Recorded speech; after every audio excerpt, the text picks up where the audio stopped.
Welcome to the Slop Farm. Enjoy the video. In this video, I will explain how to play Legend of Zelda Ocarina of Time. To begin your epic journey, first familiarize yourself with Link's basic controls, including walking, running, and rolling.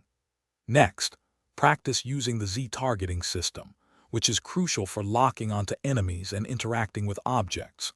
Spend some time exploring the charming Kakiri forest to understand the game's initial mechanics and acquire your very first sword and shield, essential tools for your adventure. As you progress, mastering the core mechanics becomes vital. The ocarina is a powerful instrument, allowing you to play many magical songs that open new paths or alter the world.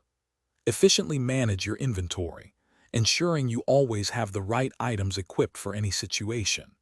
You will encounter numerous environmental puzzles requiring clever use of your tools, and engaging in combat with diverse enemies and formidable bosses will test your skills. Hyrule is a vast and wondrous land, full of secrets waiting to be uncovered. Venture across the expansive Hyrule field to discover new regions and dungeons. Keep an eye out for hidden caves, secret grottos, and optional side quests that offer valuable rewards.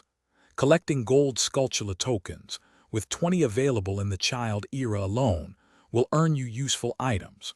Also, gather 4 heart pieces to form a complete heart container, increasing your maximum health. For those seeking to truly master the game, consider advanced strategies. Refine your Z-targeting skills for precise attacks and dodges during challenging boss encounters. Experiment with combining different items, like using the hookshot to reach distant targets or the boomerang to stun enemies. Learning efficient speedrunning routes can help you complete the game in under 5 hours.